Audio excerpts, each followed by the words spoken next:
उपजतच आहे. आणि ह्या उपजत असलेल्या गुणांमुळे स्त्री ही त्या प्रमुख होते त्या टोळीची.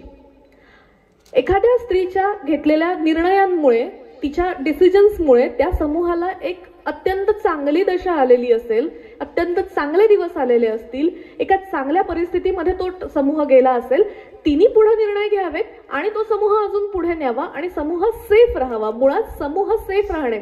आदिम मानवाकडे असलेले चॅलेंजेस काय, तर नैसर्गिक आपदा, इतर अंतर्गत टोळी युद्ध किंवा इतर टोळ्यांशी होणारी युद्ध, या कलॅमिटीज पासून वाचून आपली टोळी जास्तीत जास्त दरात जिवंत राहावी, हे सर्वात पहिलं चॅलेंज पहिल्या मानवाकडचं. बाकी आता उपजीविकेचे साधनं, मग करिअर कुठलं करावं, हे ह्या कलॅमिटीज माणसापुढे फार नंतर येत गेल्या. पण जिवंत राहणं, जगत राहणं आणि पुढं चालत राहणं हे पहिलं चॅलेंज त्या काळच्या माणसाकडे होतं, ज्याला उत्तम रीतीने पूरक पुरवठा केला तो एका स्त्रीने.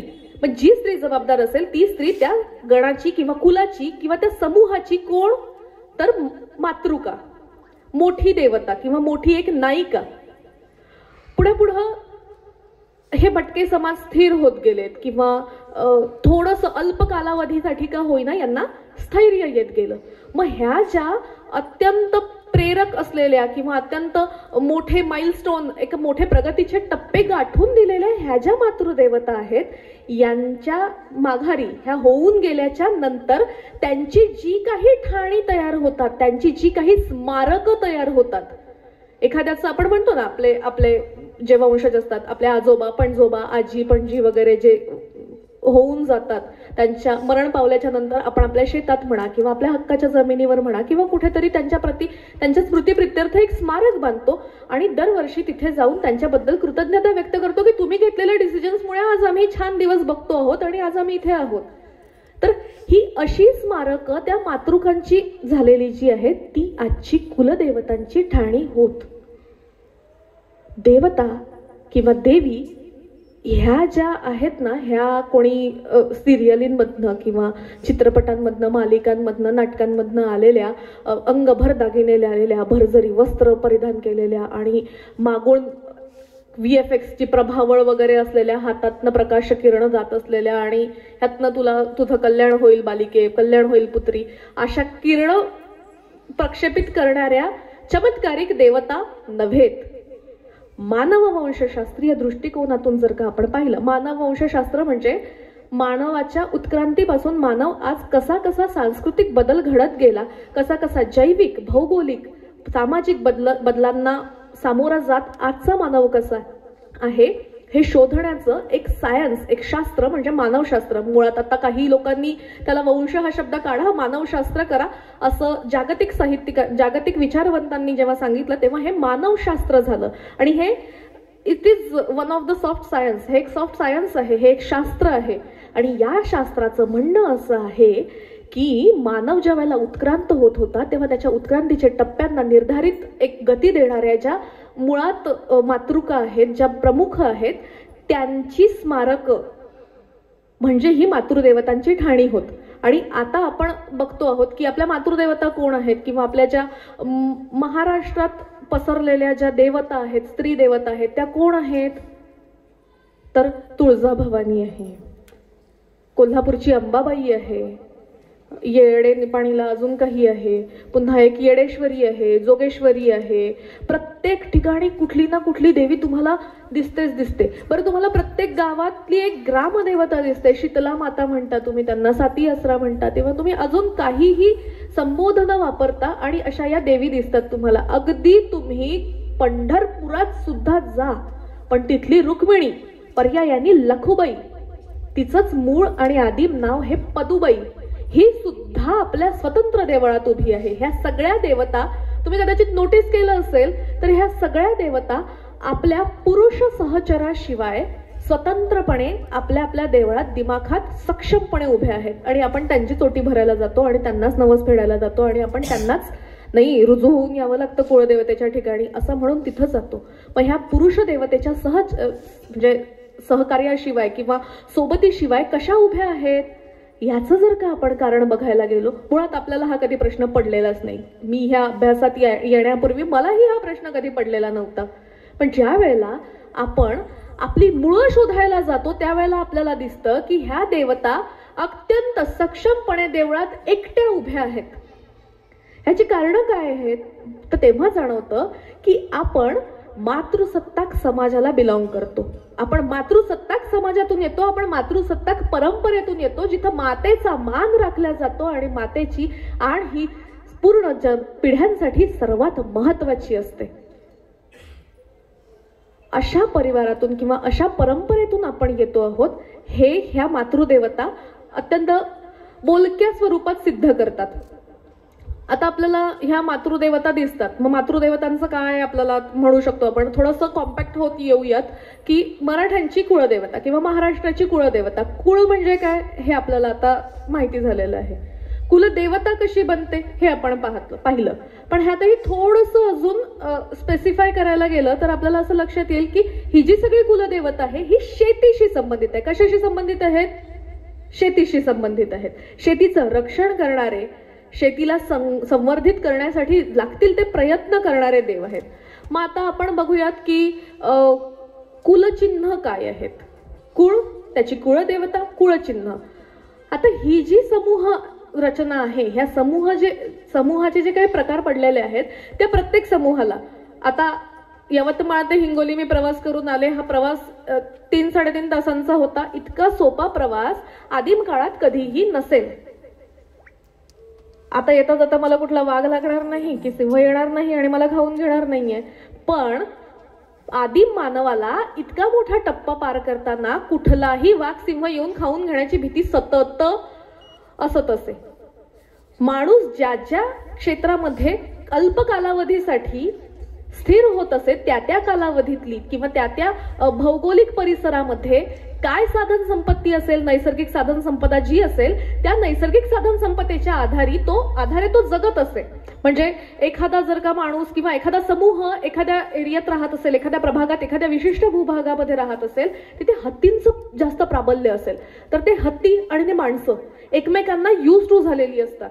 त्या हत्तींच्या असण्यामुळे त्या मानवी समूहाला एक निश्चित निर्धारित स्थैर्य मिळालं असेल आणि सेफ्टी मिळाली असेल.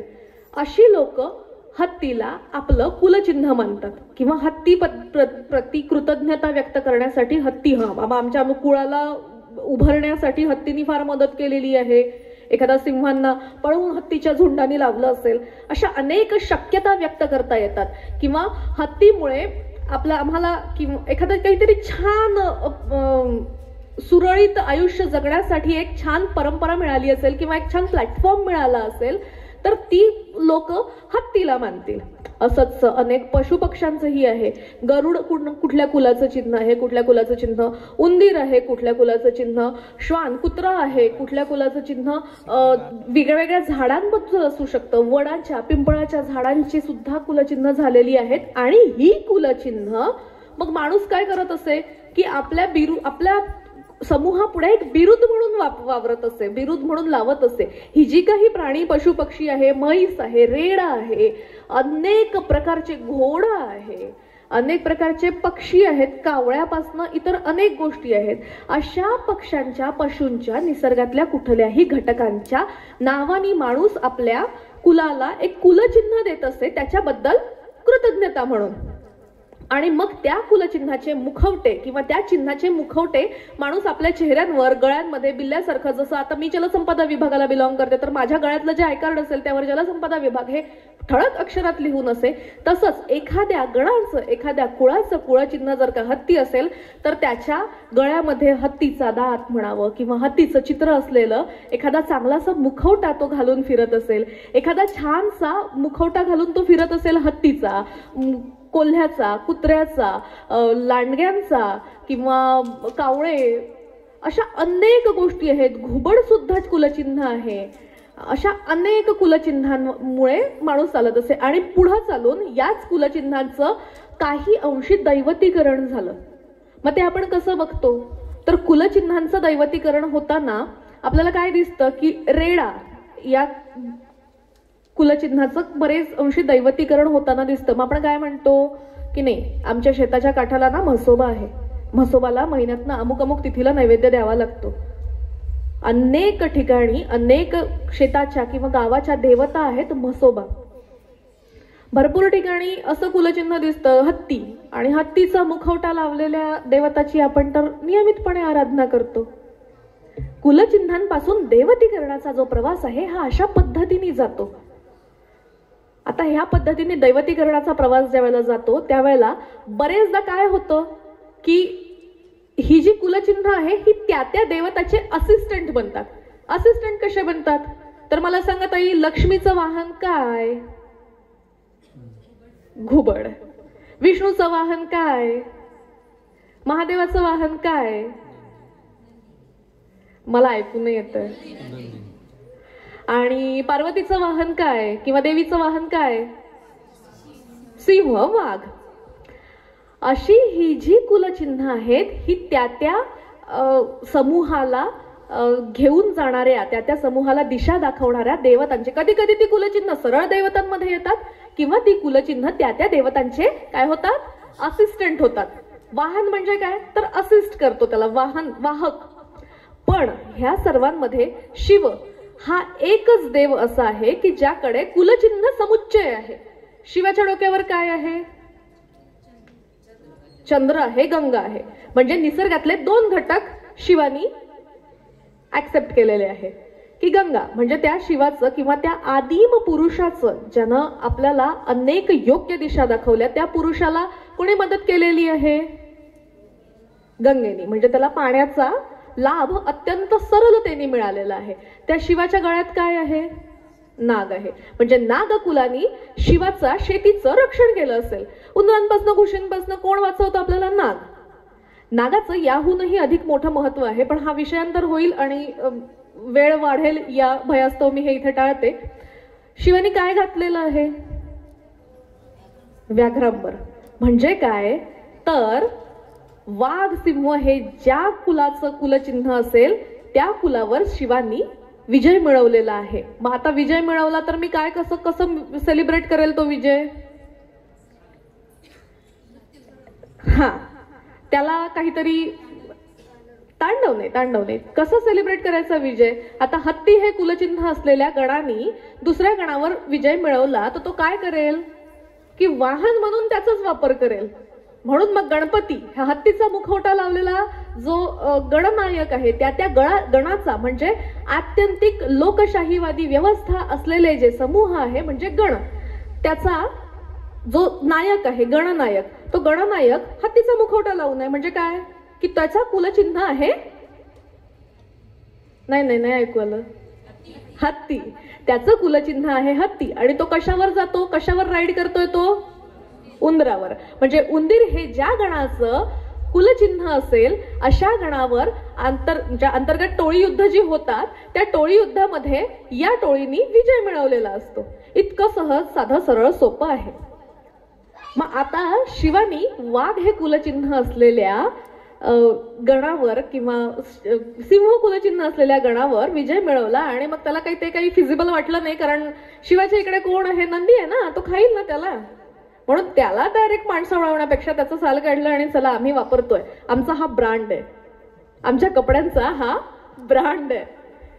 अशा ह्या छोट्या गमती आहेत. मग आपण आरत्यांमध्ये काय गातो? व्याघ्रांबराचे गोडवे आणि असं काय, पण हे ऍक्च्युअल असं आहे.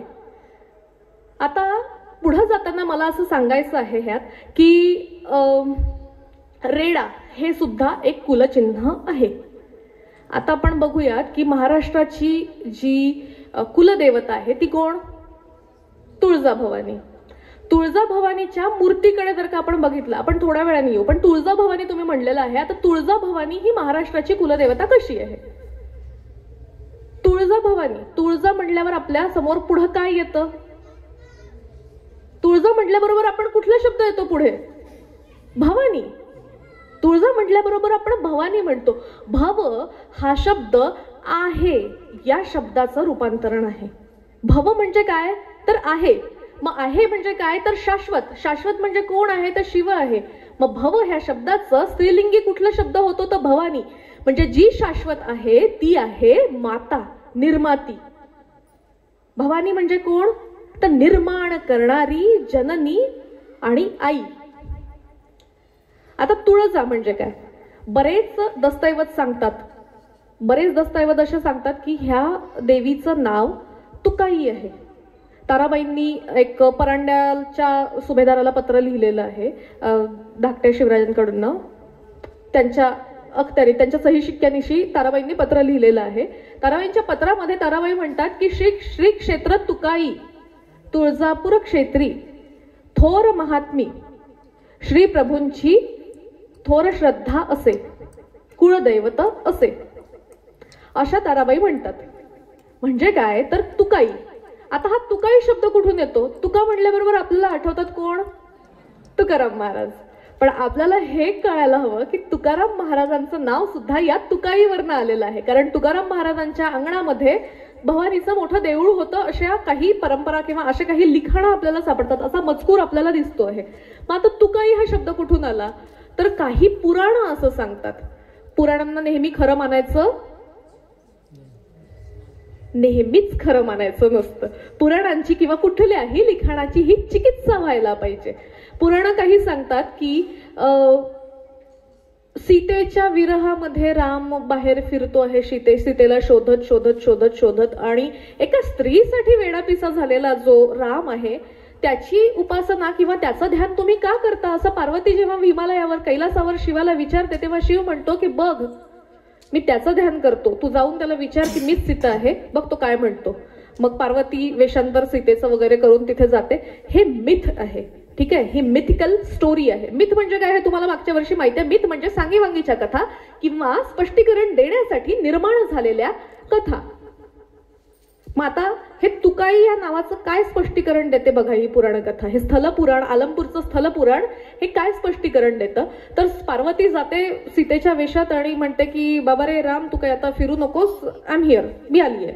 राम म्हणतो की तू काही सीता नव्हेस, तू इथं का आली आहेस सांग. त्वम का तू का आली आहेस इथं? तेव्हा ती पार्वती आपल्या खऱ्या रूपात येते आणि लाजून जाते की माझं चुकलं बाबा. मग म्हणून ती त्वम का, माते त्वम का, तू आई तू इथं का आली आहे, तू का आई. मग हे अशा पद्धतीने याचा अपभ्रंश तुकाई झाला. यातली सत्यता आपल्याला पडताळणं हे आपलं म्हणजे आमचं मिथकशास्त्र संशोधकांचं, अभ्यासकांचं आणि श्रद्धाशील दृष्टिकोनातून या सगळ्या गोष्टी खरं मानू पाहणाऱ्या आपल्या सगळ्यांचं काम आहे. तुकाई हे आपण बघितलं. पण हिला तुळजा सुद्धा म्हणतात. त्याआधी हिला त्वरजा सुद्धा म्हणतात किंवा तुरजा सुद्धा म्हणतात. तुरजा म्हणजे काय, त्वरजा म्हणजे काय, तर जी त्वरेने भक्ताच्या हाकेला धावून येते अशी ती त्वरजा म्हणजेच तुरजा.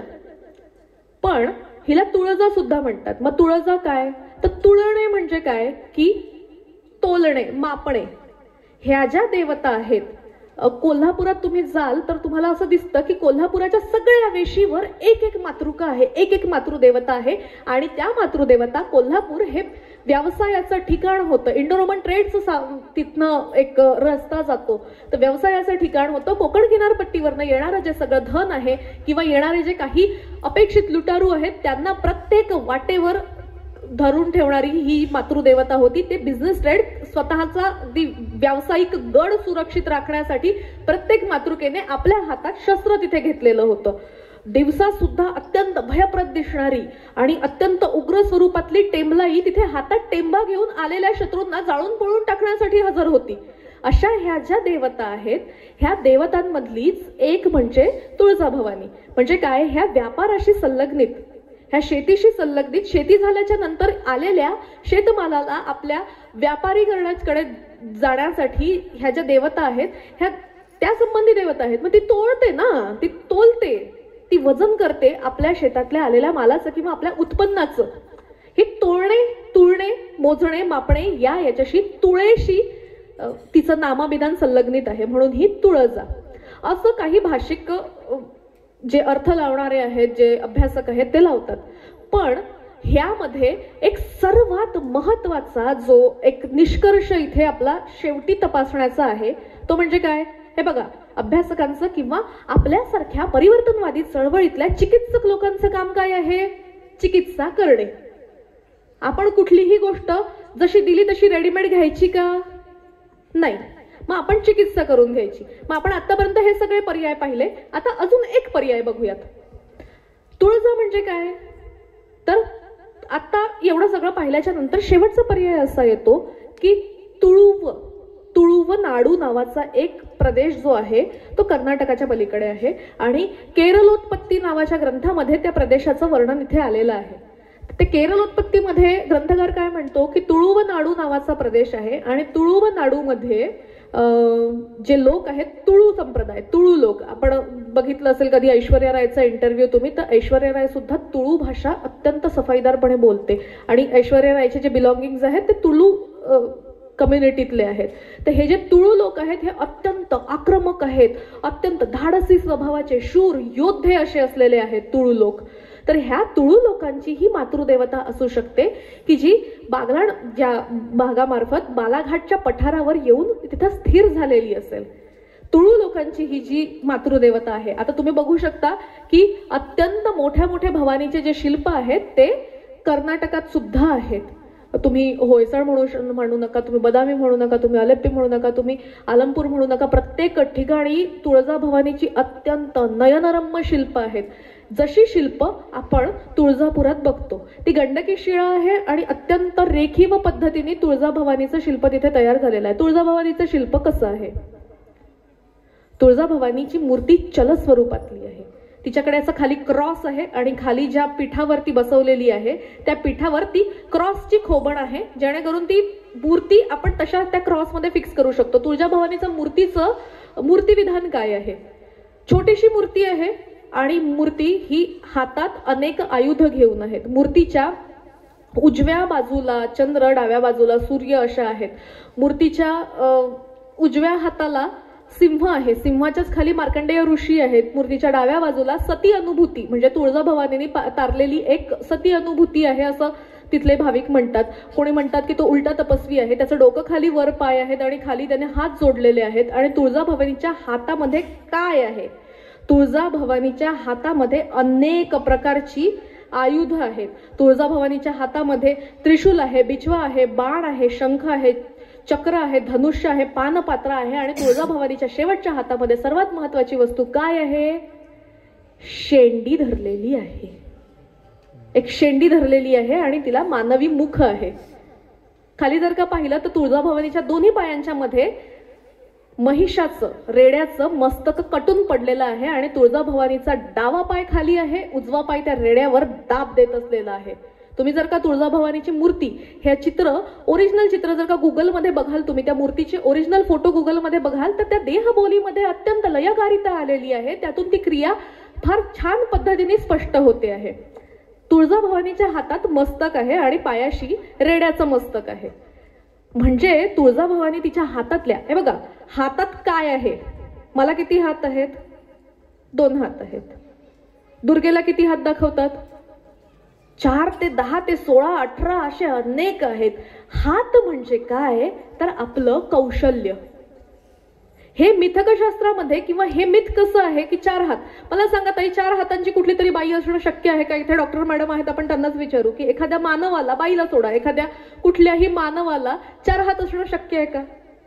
एखादं बोट आपण मानू शकू किंवा कुठली तरी सर्जरी हे शक्य करते का? नाही करत. पण इथे देवीच्या मूर्तीला मूर्तिकार म्हणजे कोण? आपल्यातलाच कोणीतरी एक जण जो आपली कल्पना इथे साकारतो. तर तो काय करतो? 4 हात करतो. मग 4 हातांमध्ये काय काय आहे? इथे तुळजाभवानीच्या हातांमध्येच आपण असं बरंच काय काय बघतो. याचा अर्थ काय? तर तुळजाभवानीला शंखही वाजवता येतो, तुळजाभवानीला चक्र चालवता येतं, तलवार, बाण, सगळी आयुध चालवण्याच्या सगळ्या कला तिच्यामध्ये आहेत. आणि मध्यंतरी एक फार मोठं गाणं वगैरे प्रसिद्ध झालं होतं. प्रत्येक वेळेला काय ते पुराण सांगतं आपल्याला, देवी स्तुती सांगते, देवी महात्म्य सांगतं सप्तशती मधल्या 3ऱ्या सर्गातलं की कुठल्या देवानं कुठल्या देवीला बनवताना कुठलं दिलं, म्हणजे ती पॉवर तिच्याकडे दिलेली आहे. आपण चिकित्सा केली पाहिजे. मी वारंवार सांगते, आपण चिकित्सा केली पाहिजे. म्हणजे काय आहे की ह्या देवीला इतक्या सगळ्या कला अवगत आहेत, इतक्या सगळ्या शस्त्रांना चालवण्याचं सामर्थ्य जर का ती ठेवते तर ती कुणाची साम्राज्ञी असली पाहिजे, कुणाची मातृका असली पाहिजे, आक्रमक असलेल्या, लढवय्या असलेल्या तुळू लोकांची मातृका असली पाहिजे. आजही तुळजाभवानीला येणाऱ्या, तुळजापुरात येणाऱ्या अनेक कन्नड भाविकांकडे तुम्ही बघू शकता. कन्नड भाविकांच्या ज्या काही तिथल्या ऑफरिंग्ज आहेत, पूजाविधी आहेत, त्यांच्याकडे बघून आपल्याला हे स्पष्टपणे प्रतीत होतं की तुळजाभवानी ही एक आक्रमक लोकांची मातृदेवता आहे. म्हणूनच आपण भोसले कुलाशी असलेला तुळजाभवानीचा संबंध बघतो. अनेक मिथ सुद्धा या बाबतीत आहेत, यावर आपण पुढे चर्चा करूच यात, की आक्रमक लोकांची, लढवय्यांची ही देवता आहे. तिच्या मूर्तीविधानावरून हे अत्यंतपणे स्पष्ट होत आहे. मग आता हे स्पष्ट झालेलं काय सांगताय आपल्याला, की तुळजाभवानी ही लढवय्यांची देवता आहे. तर लढवय्यांची देवता असलेल्या तुळजाभवानीचा पुढे महाराष्ट्राच्या राजकारणामध्ये, महाराष्ट्राच्या राजकारणामध्ये यासाठी की पर्यायाने युद्धकारणाच्या मार्फत आलेला संबंध कसा आहे. तुळजाभवानीला आपण जेव्हा जातो तेव्हा उजव्या हाताला एक शिलालेख आपल्याला दिसतो. तो शिलालेख आता बराचसा धूसर झालेला आहे, कुठल्याही प्रकारची काळजी न घेतल्यामुळे किंवा वातावरणाच्या संपर्कात आल्यामुळे तो शिलालेख बऱ्यापैकी अस्पष्ट झालेला आहे. असं म्हणतात की तो शिलालेख 17व्या शतकातला आहे आणि त्या शिलालेखांवरची एकच ओळ वाचता येण्यासारखी आहे, नीट वाचता येण्यासारखी आहे. त्या ओळीचा असा अर्थ आहे, त्या ओळीमध्ये सांगतात की शहाजी राजे हे तुळजापूरला येऊन गेल्याची तिथे नोंद आहे आणि शहाजी राजांच्या येण्याची नोंद आहे. पुन्हा आपण मगाशी ताराबाईंच्या पत्राचं उदाहरण घेतलेलं आहे. अशा अनेक नोंदी तिथे आहेत. ताराबाईंच्या पत्रामध्ये असं लिहिलेलं आहे की मौजे आलनपूर आणि रातांजन ही जी गावं आहेत परांड्यातली, त्या गावांचे जो काही शिधा किंवा त्या गावांचा जो काही सारा आहे, महसूल आहे, तो सगळा तुळजाभवानी संस्थानला जावा, तुळजापूरच्या संस्थानला जावा असं त्या पत्रामध्ये त्या स्पष्ट नमूद करतात. यातून भोसले कुळाची जी भक्ती आहे ती दिसून येते. शहाजी राजांचं तिथे येणं जाणं होतं. आणि हे तर आपण बघतोच आहोत की शिवाजी महाराजांनी श्रीराजे शिवछत्रपती अशा प्रत्येक मुद्रेवर कोरलेलं असलेल्या मुद्रांची माळ, मोहरांची माळ तुळजाभवानीच्या गळ्यामध्ये आहे.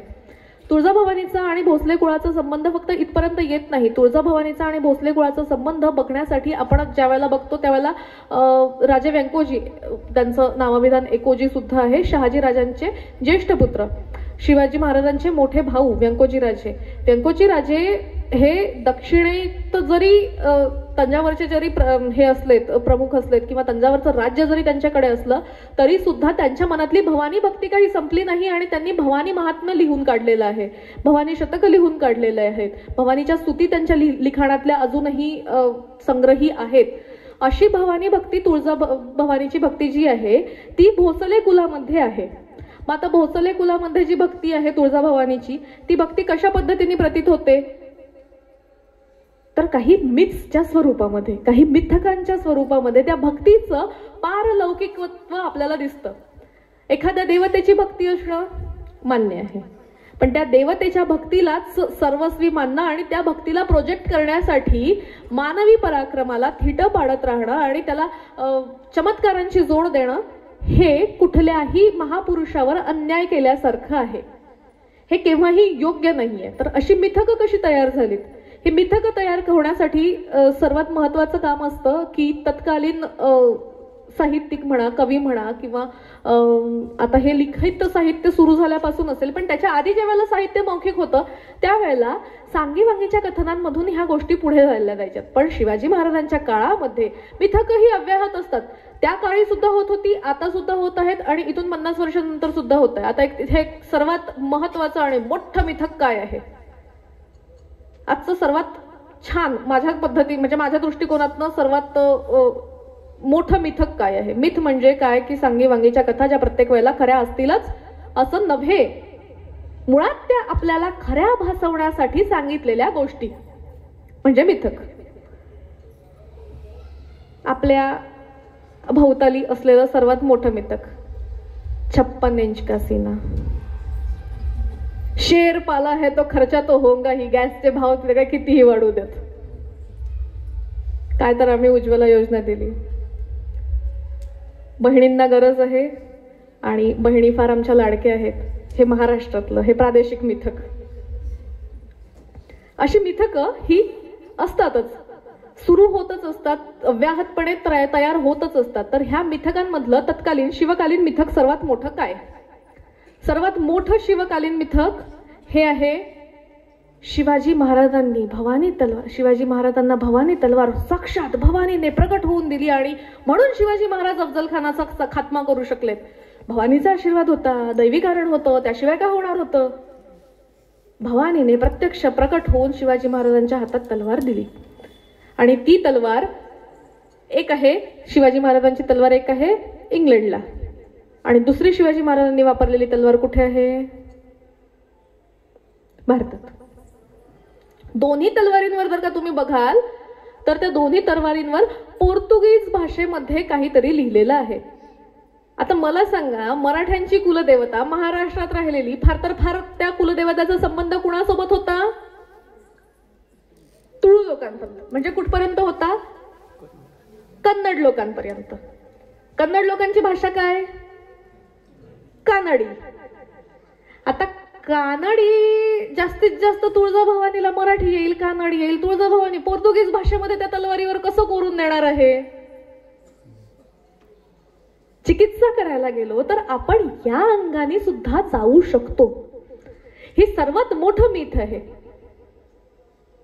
तुळजाभवानीनी राजे वेढ्यात असताना, पन्हाळ्याच्या वेढ्यात असताना तुळजाभवानीनी त्यांना स्वप्नात दृष्टांत दिला आणि म्हणलं की राजे, इथे बुद्धीचे काम लागे, शक्तीचे नोव्हे.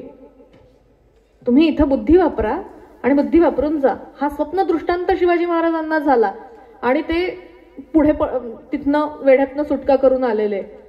शिवाय अजून एक घटना अशी सांगितली जाते, तिथं सर्वात म्हणजे काय म्हणावं त्या घटनेला, की मालोजी राजे आणि त्यांच्या पत्नी दीपाबाई, शिवाजी महाराजांचे आजोबा, शहाजीराजांचे आई वडील, ह्या मालोजी राजांच्या आणि दीपाबाईंच्या स्वप्नामध्ये तुळजाभवानी आली आणि तुळजाभवानीनी किंवा उमा महेश्वरांनी, ते उमा महेश्वराच्या स्वरूपात असलेल्या त्या दाम्पत्याच्या पोटी शिवानी, पार्वती कांताने स्वतः स्वये जन्म घेऊन दिले त्यांना वरदान.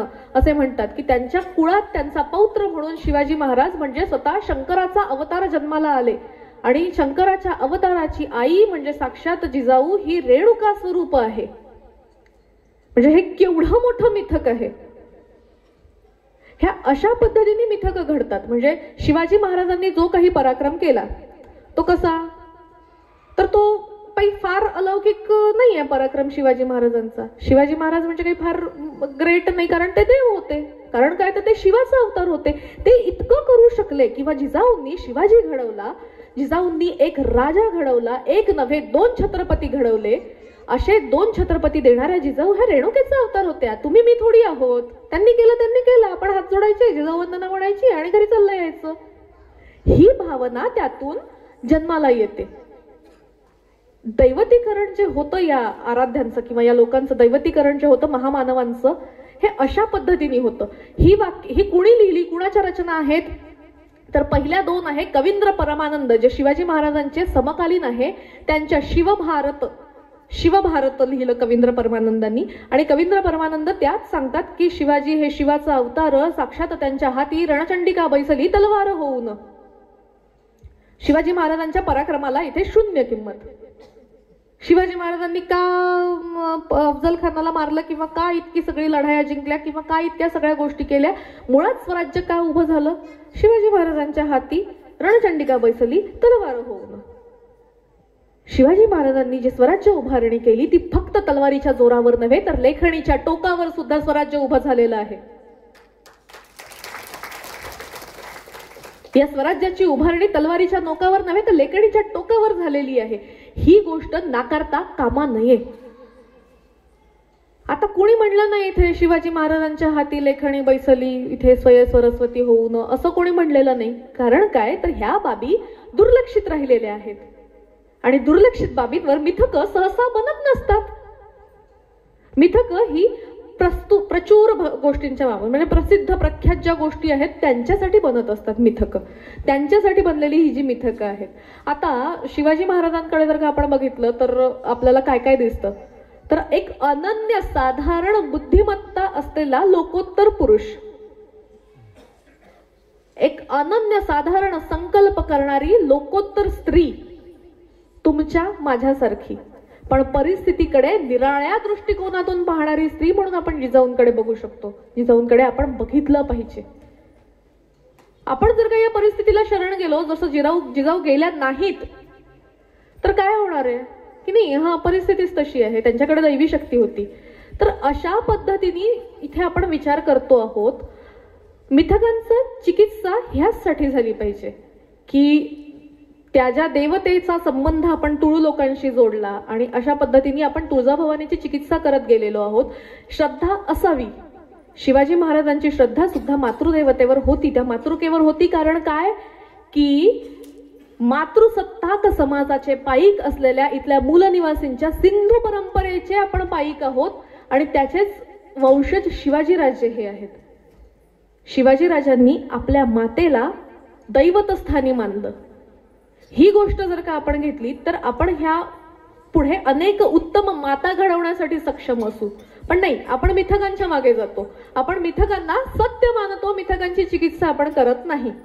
आपण ह्या ठिकाणी मिथकांची चिकित्सा केली पाहिजे. कशी केली पाहिजे तर मिथक ही प्रत्येक वेळेला असत्य नसतात.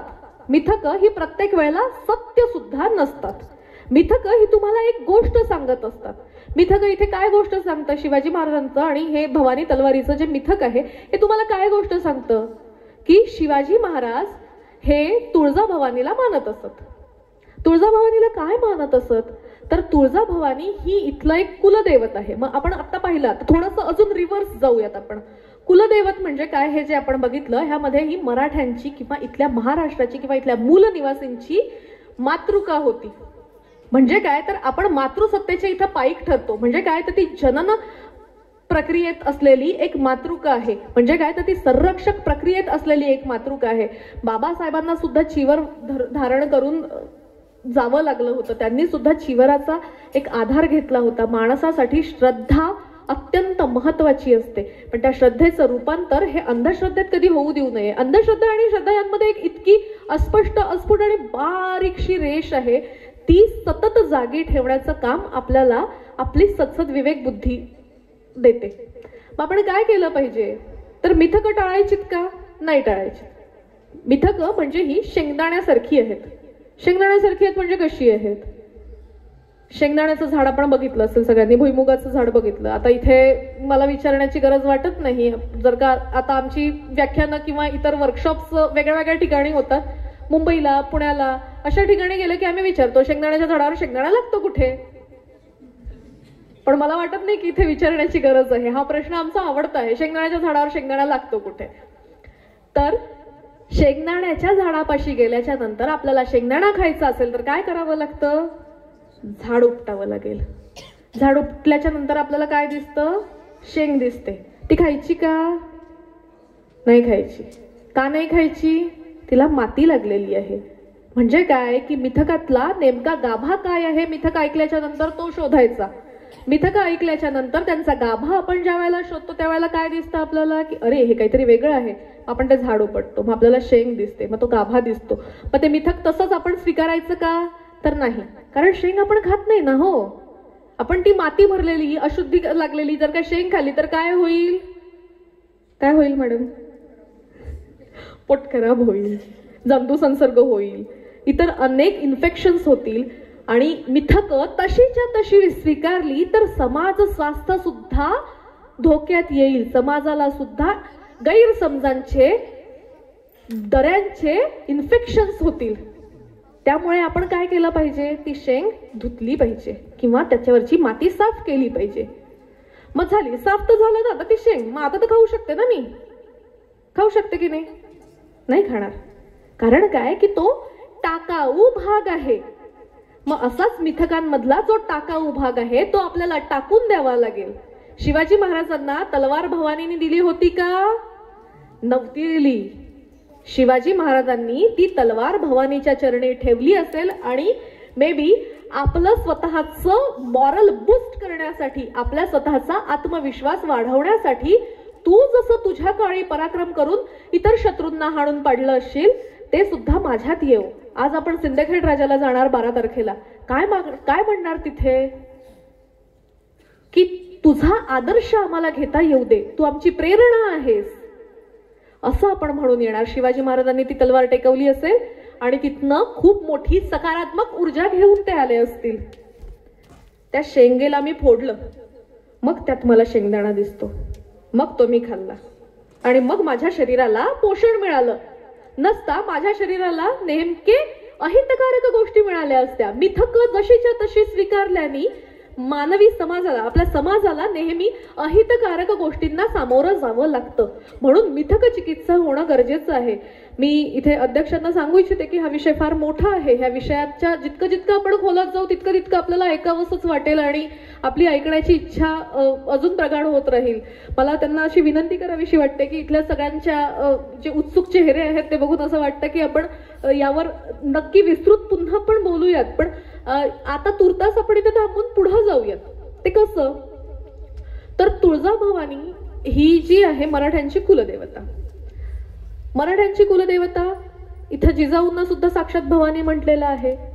आपण मातृपूजक लोक आहोत म्हणून आपण जिजाऊंचं पूजन करतो. जिजाऊंना मानणारा राजाचं पूजन करतो, त्याला आपण राजा मानतो, त्याला आपण आपला. इतक्या वर्षांनंतर सुद्धा शिवाजी महाराजांची जी आपल्या मनावरचं जे गारुड आहे ते कमी न होता दिवसेंदिवस वाढत आहे. कारण काय, आपली मुळं कुठंतरी कनेक्ट होत आहेत. आपली जी कनेक्ट होणारी जी मुळं आहेत ना ती बघता आपण आज कुठं चाललोत. आज शिवाजी महाराज नसते, जिजाऊ नसत्या तर महाराष्ट्र निश्चितच जिथं आहे तिथं नसता. महाराष्ट्र सोडा देश जिथं आहे तिथं नसता. अटके पार मराठ्यांचा झेंडा ज्या मातेच्या संकल्पनेतून रोवलेला आहे त्या मातेच्या असण्याच्या नेमकं मोल काय हे आपण सगळेच जाणून आहोत. हा, जिजाऊ नसती तर दिसले नसते मंदिराचे कळस, नसती कुणाच्या अंगणात तुळस, हे सुद्धा पुन्हा एक मिथ आहे. कारण तुळस ही सुद्धा एक मातृका आहे. हा स्वतंत्र चर्चेचा विषय आहे. तर हे मिथ आहे. पण जिजाऊ नसत्या तर आपण कशा पद्धतीने आज साक्षर झालो असतो, मुळात आपण आज इथे बसू शकलो असतो का नसतो, हाच एक फार मोठा प्रश्न आहे आणि हा नेव्हर एंडिंग प्रश्न आहे. पण जिजाऊंच्या असण्यानं हा महाराष्ट्र आज समृद्ध झालेला आहे, हा देश समृद्ध झालेला आहे. आणि या समृद्ध झालेल्या देशामधले नागरिक म्हणून आपलं कर्तव्य काय आहे, तर हा वारसा पुढे नेणं. अजाणतेपणी का होईना किंवा थोड्या वेगळ्या पद्धतीने का होईना मातृसत्ताक परंपरेचे पायीक असलेले जे घराणे होते त्या घराण्यांमधलं सर्वात मोठं घराणं म्हणजे भोसले घराणं. आणि ज्यानं अख्ख्या महाराष्ट्राला एक नवी दिशा दिली. म्हणजे काय, तर टेक्निकली आपण मातृदेवतेची जी व्याख्या पाहिली त्या मातृदेवतेच्या व्याख्येमध्ये आपलं आत्ताचं रिसेंट आणि सर्वात मोठं मातृका स्थान आणि मातृदेवता कोण असल्या पाहिजेत, जिजाऊ असल्या पाहिजेत.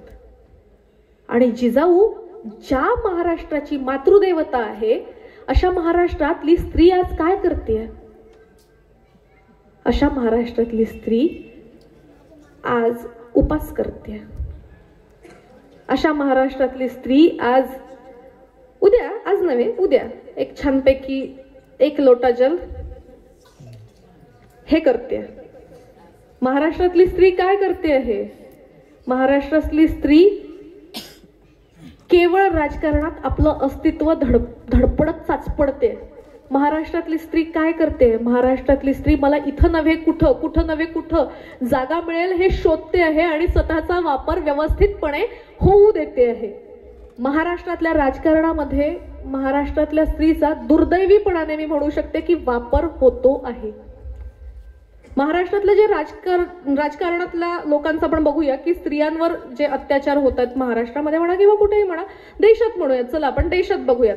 देशामध्ये जे राज्यकर्ते आहेत, जे आपले प्रतिनिधी आहेत, आपण आता राजेशाहीतून थोडंसं लोकशाहीत येताना जर का आपण बघू शकतो तर देशामध्ये किती गुन्हे दाखल आहेत महिलांविरोधी, महिलांच्या म्हणजे लैंगिक म्हणा किंवा इतर गुन्हे म्हणा किंवा महिला विरोधी जे गुन्हे आहेत ते इथल्या किती लोकप्रतिनिधींवर दाखल आहेत. गुन्हे दाखल असलेले, हा बीसीसीचा रिपोर्ट सांगतो, हे गुन्हे दाखल असलेले एकूण लोकप्रतिनिधी आहेत 151 आणि खासदार आहेत 16 आणि आमदार आहेत 135.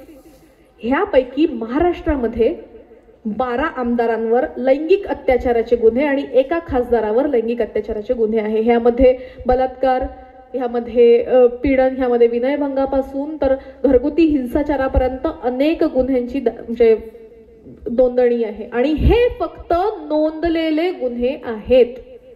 नोंदवलेले गुन्हे इतके आहेत तर न नोंदवलेले गुन्हे किंवा ऑफ द पेपर गुन्हे किती असतील. आपण दाद कुणाकडे मागायची. महाराष्ट्रातल्या महिलांचे जर का लोकप्रतिनिधी आपण अशा निवडून देत असू तर मग आपण कुणाकडे जायचं. महाराष्ट्रातली महिला किती सजग आहे, पुरुषांचं सोडा, आपण किती सजग आहोत. आपण हे चेक करतो का? मी कुठल्या पक्षाविषयी बोलत नाहीये किंवा कुठल्या विचारधारेविषयी बोलत नाहीये, मी एका वृत्तीविषयी बोलते आहे. आपण मातृसत्ताक परंपरेचे पाईक आहोत. आपण मातृसत्तेतनं येतो आहोत. मातांना आपण सर्वोच्च स्थानी बघण्याच्या पठडीत वाढलेलो आहोत, घडलेलो आहोत. अशा परिस्थितीमध्ये आपण कुणीतरी ज्या उमेदवाराला मत देतो आहे त्या उमेदवाराला मत देताना किमान महिला म्हणून आपण हे तरी बघतो का की महिला विरोधी अत्याचारामध्ये हा व्यक्ती कितपत होता किंवा ह्यावर कुठला गुन्हा नोंदलेला आहे? आपण नाही बघत. आपल्याला गरजच वाटत नाही. आपण काय करतो? जातीसाठी माती. मुख्यत्वे राजकारणामधलं, महाराष्ट्राच्या नव्हे तर भारताच्या राजकारणामधलं हेच सूत्र असलं पाहिजे, जातीसाठी माती. आपण हे बघत नाही की आपला लोकप्रतिनिधी कसा आहे. आपल्या लोकप्रतिनिधीला आपण निवडून देतो, ही फार बेसिक गोष्ट आहे. आपण जर का बघितलं तर लोकप्रतिनिधी सोडून द्या, आपण लोकप्रतिनिधी तर हे तर बारकाईने बघायलाच पाहिजे, तपासून घ्यायला पाहिजे. महाराष्ट्रामध्ये राज्यात आपण जर का बलात्काराचे किंवा अत्याचाराचे गुन्हे जर का बघितले, 2017 ही गेल्या काही वर्षांमधली आकडेवारी आहे. 2017 मध्ये 4320 बलात्कार झालेत. 2018 मध्ये राज्यात 4974 बलात्कार झालेत. 19 मध्ये 5412, 2020 मध्ये 4846, 21 मध्ये 5954, 22 मध्ये 7084, 23 मध्ये 7521 आणि 24 ची जी नोंद आहे ती 8000 क्रॉस करून गेलेली आहे. म्हणजे काय तर दर तासाला महाराष्ट्रात एक बलात्कार होतो आहे आणि ही नोंदणी झालेली आहे. कायदा सांगतो किंवा एक समाजातले जे ऍक्टिव्हिस्ट लोक आहेत किंवा जे कोणी आहेत नोंदणी ठेवणारे, हे लोक सांगतात की फक्त 30% गुन्हे नोंदवल्या जातात. 30% गुन्ह्यांची तक्रार होते. विचार करा, 8000च्या वर जर का ही संख्या जात असेल, हे 30% असतील तर उरलेले 70% मिळवा आणि होतात किती तुम्हीच विचार करा. आपण मातृदेवता म्हणून, महाराष्ट्राची कुलदेवता म्हणून हातामध्ये शस्त्र असलेल्या तुळजाभवानीला पूजतो. तिच्या हातामध्ये मुंडकं आहे. ते मुंडकं कशाचं काय हे आपण नंतरचा भाग आहे. पण इतकी आक्रमक देवतेला जर का आपण पूजतो आहोत, इतक्या आक्रमक देवतेला जर का आपण पूजतो आहोत आणि तिला जर का आपण तिचा वारसा सांगतो आहोत, आपण जिचा वारसा सांगतो आहोत, आपण जिच्या नावाखाली आज एकत्र इथे झालेलो आहोत, त्या जिजाऊंची ती आराध्य देवता आहे. अशी आराध्य देवता असलेल्या महाराष्ट्रामध्ये 8000च्या वर गुन्हे दाखल होतात. का एखादी महिला प्रतिनिधी जाऊ शकत नाही आणि का एखादी आपल्यातली महिला प्रतिनिधी मुख्यमंत्री पदावर बसलेली नाहीये अजूनपर्यंत? अर्थात ह्याचे राजकीय समीकरण काय असेल मला माहिती नाही, कारण मी राजकारणाचे अभ्यासक नाहीये, मी साहित्याची अभ्यासक आहे. पण साहित्याचा अभ्यास करताना त्यातली सेन्सिबिलिटी घेऊन मी तुमच्याशी इथे बोलायला उभी आहे की काय बघतोय आपण, काय करतोय आपण ह्या लोकांना सर्रास निवडून देतो आहोत. आपण ह्या लोकांबद्दल सतत पॉझिटिव्ह विचार करतो आहोत आणि आपल्या विचार करण्याची शक्ती आपण कुठे गुंतवतो आहोत? अमुक कथा, तमुक कथा, अमुक व्रत, तमुक उद्यापन आणि हे जेवण, याच्या सवाष्णी, श्रावणाच्या सवाष्णी, चैत्राच्या सवाष्णी, आपण यात गुंततो आहोत. हे बरोबर आहे का? मुळात इथे बसलेल्या प्रत्येक व्यक्तीने हा विचार केला पाहिजे की मी आर्थिकदृष्ट्या कशी सक्षम होईल. स्वतःला आर्थिकदृष्ट्या अपलिफ्ट करणं आणि सर्वात महत्वाची गोष्ट आर्थिक गोष्ट आहे. आपण स्वतःला जर का आर्थिकदृष्ट्या अपलिफ्ट केलं तर आपण अनेक पातळ्यांवर, अनेक स्तरांवर पुढे जाऊ शकतो. मग आपण काय केलं पाहिजे तर आपल्या वेळेचा प्रोडक्टिव्ह विचार केला पाहिजे. मग आपल्या वेळेचा जर का आपण प्रोडक्टिव्ह विचार करायचा झाला तर आपण काय केलं पाहिजे? ह्या ज्या प्रथा परंपरा आहे ह्यांना टाकून न देता त्यातला शेंगदाणा नेमका कुठला आहे, त्यातला न्यूट्रिशियस भाग कुठला आहे हे शोधलं पाहिजे. त्यांनी काय होईल? त्यांनी होईल असं की आपण अनेक गोष्टींच्या, रूढींच्या, परंपरांच्या मागे जसंच्या तसं न लागता त्यातला गाभा घेऊ. आता ताईंशी बोलताना ताई म्हणत होत्या की मी हे सोडलं, मी ते पण सोडलं, मी फार धार्मिक घरातनं होते, हरताळकेची कथा सोडली. सोडणं हा पर्याय नव्हे. इथे माझ्या समोर बसलेला जो घटक आहे हा फार कोर घटक दिसतो आहे, चळवळीतला आणि आपल्या संघटनेतला फार कोर घटक आहे इथे. त्यांच्यासमोर मला एक सांगावंसं वाटेल की सोडणं हा काही पर्याय नव्हे.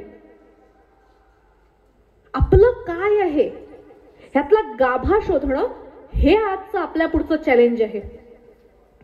हरताळकेच्या कथेच्या बाबतीत सांगण्याचा मोह मला इथे आवरत नाही. हरताळकेची जी कथा आहे त्या हरताळकेच्या मध्ये आपण काय म्हणतो की पार्वतीने शिव मिळावा, इच्छित वर मिळावा ह्यासाठी उपास केलेला असतो आणि त्यासाठी म्हणून तिने हे केलं असतं. तिच्या उपासाला प्रसन्न होऊन महादेव म्हणतात की बाई ग चल ठीक आहे मी तुझ्याशी लग्न करेन. ओके, आपण काय करतो त्या प्रथेच्या अंतर्गत आपण ते एक परडी घेतो, त्यावर माती टाकतो, त्यावर गहू टाकतो, ते गहू उगवतात, मग ते जंगल सारखं होतं आणि त्याच्यामध्ये हळदीची वाळूची मुख्यत्वे पिंड बनवतो आणि तिची पूजा करतो, उपास विपास करतो. उपास हा जो पीडन पद्धती आहे ही पीडनाची पद्धतीच मुळात खोटी आहे. उपास केल्याने जर का प्रॉब्लेम सुटत असतील तर आज भारतातली म्हणजे भूकबळींची जी संख्या आहे ते सगळे सरळ मोक्षात जायला पाहिजेत. असला बिसला काही तर स्वर्ग बिर्ग असला तर त्यांना मोक्ष म्हणून ते सरळ स्वर्गात जायला पाहिजेत. पण असं होतं का? ते कुठे गेले ते पाहायला आपण जातो त्यांच्या मागे? असं नाही होत. उपास ही स्वपीडनाची ही हिंसक प्रेरणा आहे. हिंसेची सुरुवात इथपासून होते. सॉफ्ट टू हार्ड असा प्रकार आहे. तर जी हरताळकेची पूजा आहे त्यामध्ये पिंड काढतात. त्या पिंडीचा जो अर्थ आहे ह्या इथे बसलेल्या एका जरी महिलेने घेऊन गेली ती घरी किंवा इथे बसलेल्या एका जरी व्यक्तीने तो पिंडीचा अर्थ जर का घेऊन आपल्या आयुष्यामध्ये इम्प्लिमेंट केला ना तर माझा आजचा इथपर्यंत येण्याचा प्रवास आणि माझा म्हणजे प्रवासाचा आणि इथे बोलण्याचं सार्थक होईल असं मला वाटतं. पिंड ही आणि इथं बसलेल्या लोकांचे कान तितके तयार आहेत आणि तितकी जाण त्यांना आहे ह्याचा मला विश्वास आहे. म्हणून मी या गोष्टी इथे इलॅबरेट करू शकते आहे. पिंडीकडे जर का आपण बघायला गेलं तर पिंड हे एक योनिशिल्प आहे. योनिशिल्प यासाठी आहे, योनिशिल्प यासाठी पूज्य आहे की त्यातनं विश्वाची निर्मिती झाली. आपण मातृसत्तेला मानतो, आपण मातेला मानतो, आपण जननीला मानतो आणि ती जननी तिच्या जननेंद्रियातनच जर का मूल जन्माला घालत असेल आणि ते आपण परमपवित्र मानतो तर सर्वात आधी माणसासाठी सर्वात प्रेरित किंवा सर्वात प्रेरित करणारा किंवा सर्वात पूज्य काय तर स्त्रीचं जननेंद्रिय. आणि ते त्याच्या सबकॉन्शियस माइंडमधनं त्याच्या सबकॉन्शियस माइंडमध्ये डिपिक्ट झालं आणि ते तिथं उतरलं आणि प्रत्येक पूजेमध्ये ती योनी पूज्य ठरत गेलेली आहे. इथंच आपली सगळी आदिमतेची बीज आहेत. फक्त आपल्याला ती सजग राहून ओळखता यायला हवीत. येडेनिपाणी गाव आहे कोल्हापूर ते इस्लामपूरच्या मध्ये एक येडेनिपाणी फाटा आहे. तिथनं उजवीकडे गेल्यावर फार मोठी डोंगर रांग आहे. तिथल्या साखर कारखान्याचे मॅनेजर आहेत माननीय सचिन पाटील सर आणि ते पॅशनेट आर्किओलॉजिस्ट आहे. त्या ठिकाणी व्हिजिटला गेलेली असताना मला त्या डोंगरावर शेकड्यांनी कातळ शिल्प सापडलीत. म्हणजे तो डोंगर होता आणि त्या डोंगरावर एक सपाट भाग होता आणि तिथे गुहा होती आणि तो इंडो रोमन ट्रेडचा मार्ग आहे. आताचा जो कोल्हापूर पुणे हायवे आहे तो कोल्हापूर पुणे हायवेला जे एक्झिस्टिंग जिथनं आज आपण प्रवास करतो त्याला अगदी पॅरलल त्याला अगदी समांतर जाणारा डोंगरांमधनं रस्ता आहे. म्हणजे पार ज्योतिबाच्या डोंगरापासनं तिथपासनं तर कराडपर्यंतच्या 3 डोंगर रांगा आहे. एक मधातली येडेनिपाणीची दुसरी आणि कराडच्या पुढची तिसरी. ह्या 3 डोंगर रांगांमधनं जाणारा जो मार्ग होता तो तत्कालीन इंडो रोमन ट्रेडचा मार्ग होता.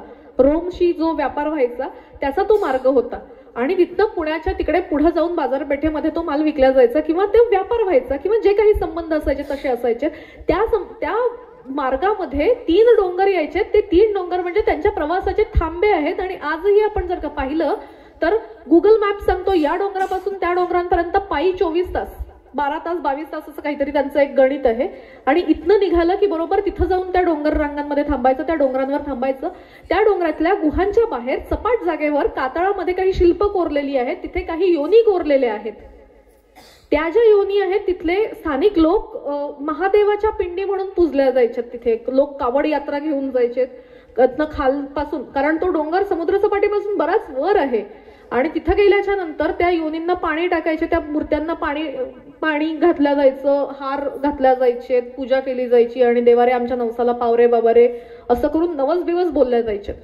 हळूहळू सचिन पाटलांच्या ही गोष्ट लक्षात आली आणि सचिन पाटलांनी इतर अनेक बाबींचा अभ्यास केला. त्यांना नंदिनी साहू, आर्किओलॉजिस्ट नंदिनी साहू, डॉक्टर नंदिनी साहू म्हणून फार मोठ्या भारतातल्या अग्रगण्य आर्किओलॉजिस्ट पैकी एक आहेत.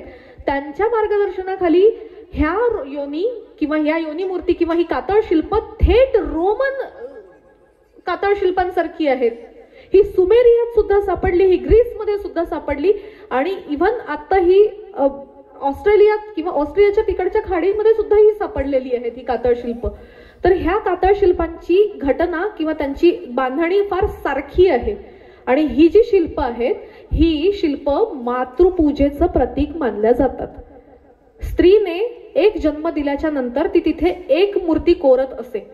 तो तिथला जननदर होता. इतकं प्रगत आपल्या पुढे आपली मातृसत्ता असताना किंवा इतकं प्रगत आपलं काय म्हणतात त्याला भूतकाळ असताना आपण त्यांना शिवमूर्ती म्हणून पूजतो. आणि अशा पद्धतीची ही मिथकं तयार होत गेली. नंतर हळूहळू असं येत गेलं की तिथे शिवजयंती म्हणजे काय त्या शिवरात्रीला यात्रा बित्रा भरते. म्हणजे हा इतका मोठा आर्किओलॉजिकल आपल्याकडे पुरावा असताना सुद्धा त्या पुराव्याचं धार्मिकीकरण केलं गेलेलं आहे. हे असं होत आहे. मग ही जी योनी मूर्ती जी आहे ह्या अनेक गोष्टींवरनं हे डिपेक्ट होतं की ह्या ज्या आहेत ह्या योनी मूर्ती आहेत आणि ह्या मातृ परंपरेला प्रेस करण्यासाठी आहे. मग ही आपण आता कुठं होतो हरतालिकेच्या पूजेच्या संदर्भात ती तिथे महादेवाची पिंड पूजल्या जाते. हरतालिकेला महादेवाची पिंड ती शाळुंख पूजल्या जाते आणि असं म्हटलं जातं की मला इच्छित वर दे रे बाबा. मग इच्छित वर का मिळावा? कारण काय की हा त्या परंपरेचा अंश इथे आपल्याला दिसतो आहे. जेव्हा आपला जोडीदार आपण स्वतः निवडायचा ही हक्क ही ताकद त्या काळच्या मातृसत्तेने दिलेली होती. त्या काळच्या स्त्रियांमध्ये आपला स्वतःचा जोडीदार निवडण्यासाठी, मी पती इथे मुद्दामून म्हणत नाहीये, मी सहचर जोडीदार म्हणते आहे, कारण विवाह संस्था हीच मुळात फार नंतर अस्तित्वात आलेली आहे. जगण्याला एक शिस्त असावी ह्यासाठी समाज निर्मिती होताना ओघाने होत आलेल्या या ज्या गोष्टी आहेत ह्या आहेत त्या. आता हरताळिकेच्या पूजेमध्ये आपण हरताळिकेची पूजा करतो आणि मला सांगा एखाद्या आता कदाचित हे कमी झालेलं आहे पण आपण एक बारकी पिढी मागे जाऊयात आणि माझ्या एखाद्या मोठ्या बहिणीनी म्हणावं किंवा माझ्या काही वर्ष आधी एखादीनी म्हणावं तिच्या आईने तिला हरताळिकेची पूजा करायला सांगावी, बाई ग चांगला नवरा मिळू देत. हा पण अपर्णा हे पार्वतीचं एक नाव आहे आणि मिथक कथा अशी आहे की तिने नुसतं पानांवर उपवास केला की मला हाच नवरा हवा. त्या अपर्णेची पूजा तिथे केल्या जाते आणि म्हणतात की तू चांगली पूजा कर. आणि उद्या चालून जर का त्याच मुलीने म्हणलं असतं की मला हा मुलगा आवडलेला आहे, मला ह्याच्याशी लग्न करायचं आहे, तर त्या घरातला धिंगाणा बघा. मग हा काय आहे? हा दुटप्पीपणा आहे. हा दुटप्पीपणा मिथकांच्या अज्ञानातून आलेला आहे. ह्या ज्या गोष्टी आहेत ह्या आपण आपल्या मातृसत्तेला इथे पूजतो आहोत, आपण मातृसत्तेला इथे प्रेस करतो आहोत. पण त्याच्या मागची जी अवडंबर आहेत, त्याच्या मागची जी कर्मकांड आहेत ती आपल्याला इथे बाजूला केली पाहिजेत. आणि आपला मेन मुद्दा काय आहे, आपलं आराध्य काय आहे, आपली जी रूट्स आहेत ती काय आहे, तिथपर्यंत आपण गेलं पाहिजे. सांगण्याचा मुद्दा काय आहे की कुठलीही गोष्ट मागं टाकून चालणार नाहीये. त्या गोष्टीला आपल्याला रिडिफाईन करण्याची वेळ आलेली आहे. आज जर का इथे मला इथे सांगावंसं वाटतं की आज एखाद्या पक्षाचं चिन्ह आहे, कुठल्याही पक्षाचं, निवडणुकीच्या काळामध्ये प्रत्येक पक्षाला एक एक चिन्ह मिळतं, तशीच ही चिन्ह या कुलांना मिळालेली आहे. ती टॉटेम आहेत आणि कुठलं टॉटेम निवडायचं आणि कुठलं नाही ह्या टॉटेमिझम मधला एक टाबुइझम पण आहे. ह्या टॉटेम्सकडे आपण डोळसपणे ज्या दिवशी बघायला लागू त्या दिवशी आपण खरे साक्षर होऊ. मिथकांना फिल्टर करून घेता आलं पाहिजे, मिथकांची चिकित्सा करून आपल्याला घेता आली पाहिजे. आणि अशा अनेक गोष्टी आपल्याला इथे दिसतात. शिवाजी महाराजांच्या बाबतीतलं सर्वात महत्वाचं जे मिथ म्हणजे जे मला निषेधार्ह वाटतं आणि ज्या मिथचा मला इथे मनोमन संताप येतो आहे ते मिथ म्हणजे दासगणू या व्यक्तींनी, गणेश सहस्त्रबुद्धे त्यांचं मूळ नाव आहे, गणेश सहस्त्रबुद्धे, त्यांनी जे शिवाख्यान लिहिलेलं आहे त्या शिवाख्यानामध्ये त्यांनी इथे म्हटलेलं आहे की रेणुका स्वरूप जिजाऊ त्यांच्या पोटी आले परशुरामाचे अंश शिवराय. मला इथले कुणाला टीका करायची नाहीये, पण चिकित्सा करण्याचा हक्क भारताची नागरिक म्हणून मला संविधानाने दिलेला आहे. आपण इथे भारताचं संविधान मागे आहे. ह्या संविधानानं मला जिथे चिकित्सा करण्याचा हक्क दिलेला आहे आणि मी इथे या मिथकाची चिकित्सा करण्यासाठी आपल्या पुढे उभी आहे. जिजाऊंना रेणुका म्हणताना शिवाजी महाराजांना इथे परशुराम म्हटलं गेलेलं आहे. आपण जिजाऊंना आतापर्यंतच्या गोष्टींमधून आपण जिजाऊंकडे काय म्हणून बघतो आहोत? जिजाऊ आपल्या कोण आहेत? मातृदेवता आहेत.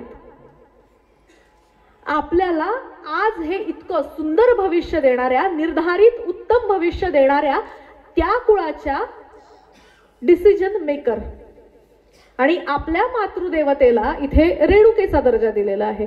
हरकत नाही, रेणुका ही आपली मातृसत्ताक परंपरेतली शेवटची कडी होती. रेणुका ही अत्यंत महत्वाची मातृका होती. ती भूवाचक होती, ती सर्जनेंद्रियाची देवता होती, ती सर्जनाची देवता होती, ती जननाची देवता होती, ती फर्टिलिटी कल्टची सर्वात महत्वाची मातृका होती. जननपंथ, प्रजनन पंथाची सर्वात मोठी मातृदेवता म्हणजे रेणुका. पण रेणुकेचा जो पुत्र दाखवलेला आहे, रेणुकेचं जे मिथ आहे, इथं 10 वाजतायत. मला किती वेळ आहे? म्हणजे कारण 10 म्हणजे बराच उशीर झालेला आहे. इथं सहनशक्ती बघायला नको, तपासायला नको. रेणुकेचं मिथक काय सांगतं आपल्याला? रेणुका एक प्रसेनजित राजाची कन्या होती. प्रसेनजित राजानी त्या काळी म्हणे कन्याकामेष्टी यज्ञ केला. आपण आतापर्यंत काय ऐकलेले आहे? पुत्रकामेष्टी यज्ञ. पुत्रकामेष्टी यज्ञ करण्याच्या कालामध्ये सुद्धा प्रसेनजित कन्याकामेष्टी यज्ञ करतो आणि त्या यज्ञामध्ये रेणुका जन्माला येते, यज्ञामधून जन्माला येते आणि तिचं नाव काय सांगितलं जातं? कामली. रेणुका दिवसेंदिवस मोठी होते, शस्त्रास्त्रांचं शिक्षण घेते आणि एका तापस्याला वरते. जमदग्नी नावाचा एक तापसी आहे, त्याला वरते, एका ऋषीला वरते. अनेक राजांना संताप येतो की आम्हाला डावलून ही याच्याशी लग्न करते आहे. ते राजे प्रसेनजितावर हल्ला चढवतात. तेव्हा रेणुका तपासून घेते की जमदग्नी काय करतोय. जमदग्नी तो हल्ला मोडीत काढतो आणि प्रसेनजिताला वाचवतो. रेणुका टिकमार्क करते. Okay, tested. ओके, रेणुका संसार सुरू होतो. आश्रमात जाते राहायला. आश्रमात राहता राहता सगळ्या गोष्टी करता करता तिचा रोजचा दिनक्रम असतो. तिला 5 मुलगे होतात: वसु, विश्ववसु, सुषेण, सुशर्मा आणि परशुराम. परशुराम हा शेवटचा मुलगा. रेणुकेचा दिनक्रम काय? सकाळी ती उठते, काय ज्या यूज टू गोष्टी असते त्या करते आणि पतीला लागणाऱ्या, म्हणजे पतीला पूजेसाठी लागणाऱ्या पाणी आणायला जाते. मग पाणी आणायला कुठे जाते रेणुका? नदीवर जाते. कोणी म्हणतं चित्रावती नदी आहे, कोणी म्हणतं वेत्रवती नदी आहे, कोणी नद्यांचे अनेक नावं आहे. कारण पुराकथांचे अनेक वर्जन्स असतात ना. पुराकथा घडून गेलेल्या गोष्टीचं स्पष्टीकरण देण्यासाठी तुम्हाला रचल्या जाते. जी गोष्ट घडून गेली आहे ना, त्याचं स्पष्टीकरण नेमकं तुम्हाला काय दिलं जातं ते पुराकथा सांगते. त्यामुळे प्रत्येकाचे वेगळे वेगळे वर्जन्स असतात. कारण देवी तुमच्या स्वरूपातून वेगळी दिसते, तुमच्या तुमच्या तुमच्या प्रत्येकाच्या स्वरूपातून आपली देवी वेगळी दिसते. किंवा आपलं जे आहे, घरात जी घटना घडली ती ह्या वेगळ्या सांगतील, या वेगळ्या सांगतील. ऐकणाऱ्या पुढे चॅलेंज असतं की नेमकं कोणाचं ऐकायचं. तर असंच आपल्या पुढे सुद्धा चॅलेंज आहे. रेणुका नदीवर जाते, पण नदीवर ती पाणी आणायला जाते काय? त्या हातात काही न घेता जाते. तिथं ती जाते आणि तिथं ती एक वर्जन सांगतं पुराकथेचं की ती तिथेच कच्च्या मातीचा, म्हणजे मातीच्या चिखलाचा घडा बनवते, त्यातच पाणी भरते आणि घेऊन येते. त्या कच्च्या मातीच्या घड्यात सुद्धा पाणी ठेवण्याची कपॅसिटी म्हणे रेणुकेकडे होती. दुसरं वर्जन काय सांगतो? दुसरी पुराकथा सांगते की रेणुका त्या पाण्यामध्ये हात घालून त्या जलाचा असा एक गोल बनवून तो जलगोल हातावर असाच घेऊन येऊ शकत असे. पुराकथा अजून काय सांगते की रेणुका ही आपल्या कपड्यामध्ये, आपल्या कपड्याची, वस्त्राची मोठ बनवून त्यामध्ये पाणी बांधून ते घेऊन येऊ शकत असे. मग ती कसं घेऊन येत असेल? तर तिच्याकडे म्हणे ते टास्क, म्हणजे ते चॅलेंज, म्हणजे ते होतं तिच्याकडे, ते होतं काय ते. मग ते कशामुळे होतं? तर तिच्या तथाकथित पातिव्रत्यामुळे. ती अत्यंत मोठी पतिव्रता स्त्री होती. त्या तथाकथित पातिव्रत्यामुळे तिच्याकडे ती कपॅबिलिटी आली, तिच्याकडे ती कपॅसिटी आली की ते सगळं होल्ड करू शकत असे. पुढे चालता चालता तिला एकदा एका नदीमध्ये एक पुराकथा सांगते, गंधर्वाचं जोडपं वरून जात होतं, एक पुराकथेचं वर्जन सांगतं. एक कार्तवीर्य अर्जुन नावाचा राजा आपल्या राण्यांसोबत तिथे जलक्रीडा करत असतो. हे सगळं बघताना रेणुकेचं मन एका क्षणासाठी मोहित होतं आणि तिच्यातलं तथाकथित पातिव्रत्य भंग पावतं आणि तिची जी कपॅसिटी असते जे पाणी होल्ड करून ठेवण्याची ती नष्ट होते, ती ओली होते. तिच्या जे वस्त्रामध्ये मोठ बांधून ठेवलेलं जे पाणी असतं ते पूर्ण सांडून जातं, ती भिजते, तिचा जो घडा असतो तो फुटतो, कारण त्या घड्यामध्ये ती पतिव्रता होती तोपर्यंतच कपॅसिटी होती ना. रेणुकेत काही कपॅसिटीच नव्हती, सगळी कपॅसिटी कशाची होती? पतिव्रत्याची होती. महानायिकांच्या, महानायकांच्या, आपल्या आदर्शांच्या कपॅसिटीजना, त्यांच्या कर्तृत्वाला, त्यांच्या ॲबिलिटीजना इथं खोटं करण्याचं, त्यांना च्युत करण्याचं, पदच्युत करण्याचं किंवा त्यांच्या कामाला, त्यांच्या कर्तृत्वाला खोटं दाखवण्याचं, लहान दाखवण्याचं हे कामं आहेत, त्यांचे हे प्रकार आहेत. अशा पद्धतीने ती रेणुका घेऊन जात असताना ते हे होतं आणि ती घरी येते अशा ओलेत्या अवस्थेत. जमदग्नी विचारतो काय झालं, पण ती काही सांगायच्या आधी त्यालाच कळतं अंतर्ज्ञानाने. असा एक फ्लॅशबॅक येतो आणि जमदग्नीला असं एक दिसतं की अरे असं झालं. ते का सिरियलमध्ये दाखवतात तसं ब्लॅक अँड व्हाईटमध्ये, तसं जमदग्नीला म्हणे दिसलं. आणि जमदग्नी म्हणतो की तू व्याभिचारिणी वगैरे वगैरे वगैरे वगैरे, तुला शिक्षा. मग तुला काय शिक्षा? तर तुझं शिरधडापासून वेगळं व्हावं. मग तुझं शिरधडापासून वेगळं झालं पाहिजे. शिरच का?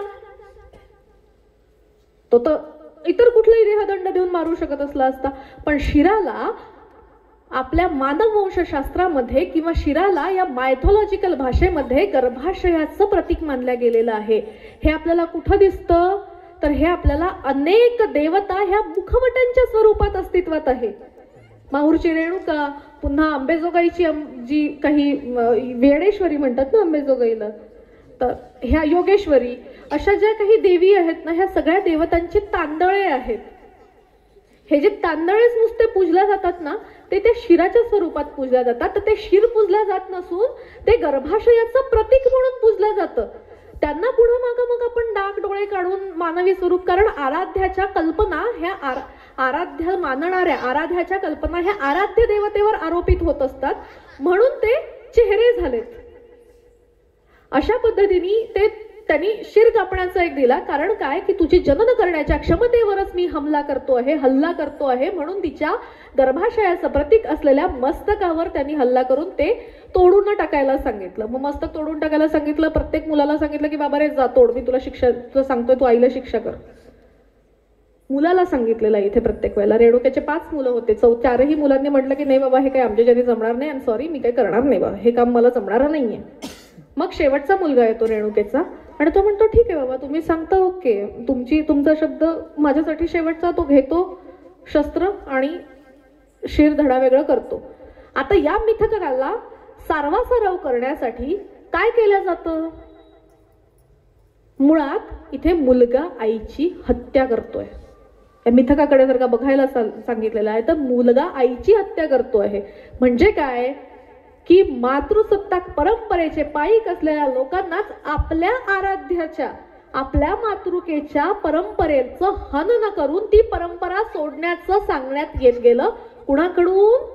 पितृसत्तेकडून, पर्यायी पुरुषसत्तेकडून, पर्यायी इथल्या स्थानिक नसलेल्या, मूलनिवासी नसलेल्या परकीय लोकांकडनं.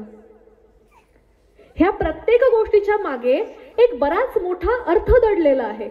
तो अर्थ उलगडत जाणे.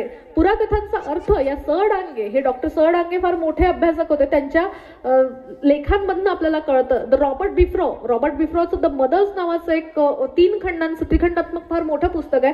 त्याच्या 3ऱ्या खंडात तो म्हणतो की मातृसत्ताक पद्धतीचं हनन करण्यासाठी प्रत्येक देशातल्या प्रत्येक जागतिक स्तरावर झालेलं आहे. हे फक्त भारतात नाही झालेलं आहे, हे रोममध्ये हेच होत गेलेलं आहे. मोठ्या प्रमाणात ग्रीसमध्ये सुद्धा हेच झालेलं आहे. मोठ्या प्रमाणात बॅबिलोनिया, सुमेरिया, मेसोपोटेमियामध्ये सुद्धा हेच झालेलं आहे. चीन नव्हे तर जपानमध्ये सुद्धा हेच प्रत्येक वेळेला झालेलं आहे की मातृसत्तेचं हनन करण्यासाठी त्या समूहाच्या आराध्य मातेला अशा पद्धतीने संपवण्याचा जो कट आहे तो रचला गेलेला आहे. आणि इथं परशुरामाकडवी जमदग्नी करू शकलं नसतं. जर का काही होतं, एवढंच होतं की खूप संताप आलेला आहे, तर जमदग्नी स्वतः शस्त्र उचलून मारू शकलं असतं की. पण जमदग्नीने काय केलं? मुलाला सांगितलं की तू मार तुझ्या आईला. म्हणजे काय की तिला मानणाऱ्या वर्गांना बाजूला करणे, तिला मानणाऱ्या वर्गांकडून तिचं हनन करणे. पहिल्या 4 मुलांनी, म्हणजेच काय तर पहिल्या 4 कुळांचे नायक असलेल्या गणनायकांकरवी, म्हणजे कुळाच्या मातृका असलेल्या गणिका वेगळ्या आणि त्यांना असिस्ट करणारे गणपती हे वेगळे. प्रत्येक कुळाचे छोटे छोटे छोटे छोटे टीम लीडर्स असतील, त्या मोठ्या लीडर म्हणजे मोठ्या समूहामध्ये अशा छोटे छोटे छोटे छोटे टीम्स, त्यांच्याकडनं हे काम करावं गेलं. त्यांनी म्हणलं की नाही आम्ही हे करू शकत नाही. पण त्यांना काय शाप दिला जमदग्नींनी की तुम्ही पशुपक्ष्यांच्या योनींमध्ये खितपत पडाल. म्हणजे काय की तुम्ही अनेक कुलचिन्ह वापरत असलेल्या अनेक वेगवेगळ्या कुलांमध्ये पुन्हा मरत जाल. म्हणजे काय की आपण पाहिलं ना, प्रत्येक कुलाचं काय आहे? कुलचिन्ह आहे. ते कुणाचं आहे? निसर्गातल्या घटकांचं, पशु पक्षी झाडं नद्या वेली वगैरे वगैरे वगैरे. तर जमदग्नी काय शाप देतो की तुम्ही अनेक पशुपक्ष्यांच्या योनींमध्ये खितपत पडणार आहात. म्हणजे काय की त्या मातृसत्ताक परंपरेमधनं हे लोक ट्रान्सफॉर्म होत गेले आणि ह्यांच्याकडनं हा दुवा तरीही तुटला नाही. पण परशुराम ते करतो आणि पुढं चालून मी म्हटलं ना की मिथक कथा ह्या नेहमी झालेल्या घटनेचं स्पष्टीकरण देण्याकरता, सारवासारव करण्याकरता सांगितल्या जातात. मग आता पुढली मिथक कथा कशी आहे की परशुराम म्हणतो की बाबा मी तुम्ही सांगितलं तसं केलेलं आहे, पण ह्याला उशाप द्या, म्हणजे मला एक वर द्या. तो म्हणतो की माग तुला काय पाहिजे? मी खुश झालो. चॉकलेट मागायचं चॉकलेट माग, बिस्किट मागायचं बिस्किट माग. तो म्हणतो मला चॉकलेट आणि बिस्किट दोन्ही पाहिजे. काय मागतो परशुराम? म्हणतो की माझ्या 4ही भावंडांना जिवंत करा, माझ्या आईला जिवंत करा. मग ते कसं करायचं तुम्ही पहा. कोणती सर्जरी करता आमचा विषय नाही, तुम्ही जिवंत करा. आणि म्हणतो की ह्या ज्या सर्व घटनाक्रम आहे, ह्या सर्व घटनाक्रमाची मला विस्मृती द्या,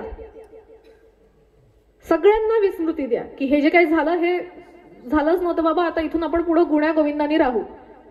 मग पुढल्या सगळ्या गोष्टी येत गेल्या की मातंगीचं शिर कापल्या गेलं आणि ते रेणुकेला आणून चिटकवल्या गेलं. आणि म्हणून मग सगळ्या लोकगीतांमध्ये म्हणतात की शिर मातंगी धड रेणुका अशी आमची यल्लम्मा. तर अशा पद्धतीने वेगवेगळ्या पूजन परंपरा विकसित होत गेल्या. सांगायचा मुद्दा असा आहे की कितीही नंतर त्यांनी म्हटलं की माझ्या आईला जिवंत करून द्या, पण मुळात काय झालं? हे क्रौर्य झालं. ज्या मुलाचा आपल्या मातेचा वध करण्यासाठी, खून करण्यासाठी, हत्या करण्यासाठी, वध म्हणल्यापेक्षाही मी इथे हत्या हा शब्द जास्त संयुक्तिकपणाने वापरेल, कारण रेणुका ही तथाकथित पातिव्रत्य गमावून आलेली होती, त्यामुळे ती काही दोषी नव्हती. वध हा दोषींचा केला जातो, निर्दोष लोकांचा नेहमी खून होत असतो. रेणुकेची हत्या केल्या गेली. किंवा हे पुढं काय ते जिवंत केलं, मस्तक चिटकवलं, ह्या सगळ्या नंतरच्या गोष्टी आहेत. पण ह्या मिथक कथेला जर का खरं मानायचं झालं तर आपल्याला हे दिसतं की रेणुकेची हत्या झाली. कुणाकडनं हत्या झाली? कुणाकडनं? मुलाकडनं हत्या झाली. आणि हे असंच्या असं आरोपीकरण दासगणूंच्या रचनेमधून जिजाऊ आणि शिवरायांवर होतं. आणि आपण काय करतो? स्वामी दासगणूचे मान्य करा कवन.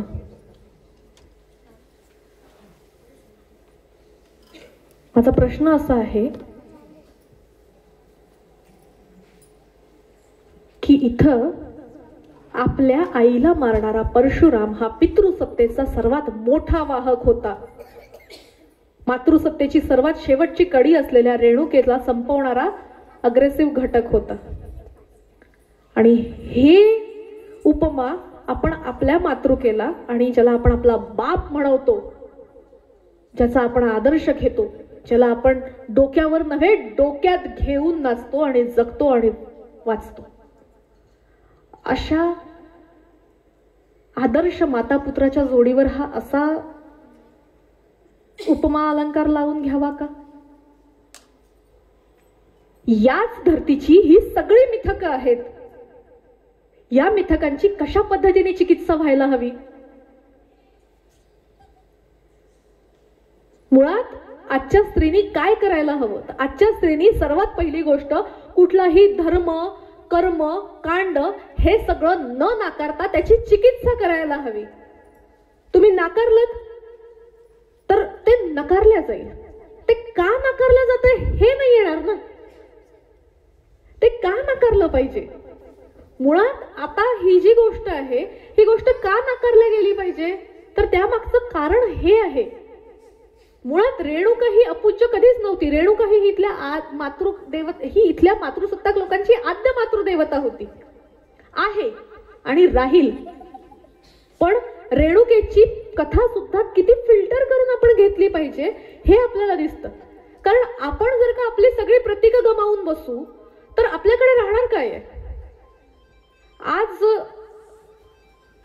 अनेक गोष्टी आपण टाळतो.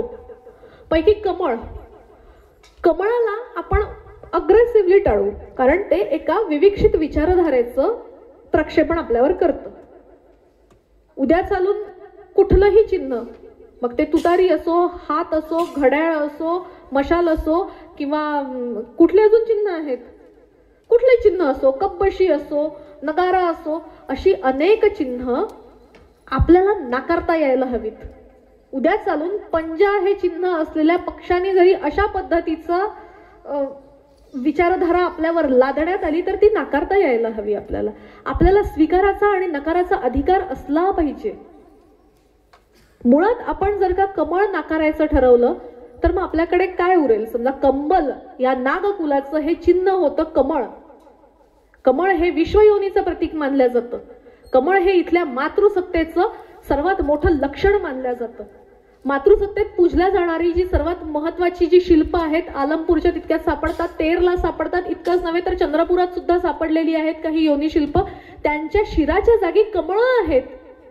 कमळं ही सर्जनाची प्रतीक आहेत आणि आपण आज या कमळाला सार्थपणे आणि सकारण नाकारतो आहोत. आपलं काय आहे, आपली परंपरा कशात आहे हे आपल्याला जपता आलं पाहिजे आणि आपल्याला त्यावर क्लेम करता आलं पाहिजे की हे कमळ हे माझ्या परंपरेला दाखवणारं विश्वयोनीचं प्रतीक आहे, त्यामुळे कमळ हे माझं आहे हे आपल्याला स्वाभिमान सांगता आलं पाहिजे. अशा अनेक प्रथा आहेत, अशा अनेक परंपरा आहेत. आपण महालक्ष्म्यांच्या पण गोष्टी बघू शकतो. अशा प्रत्येक सणाच्या ज्या काही गोष्टी आहेत ना, त्या गोष्टी आपल्याला थेटपणे नाकारण्यापेक्षा त्या फिल्टर करून स्वीकारल्या पाहिजेत.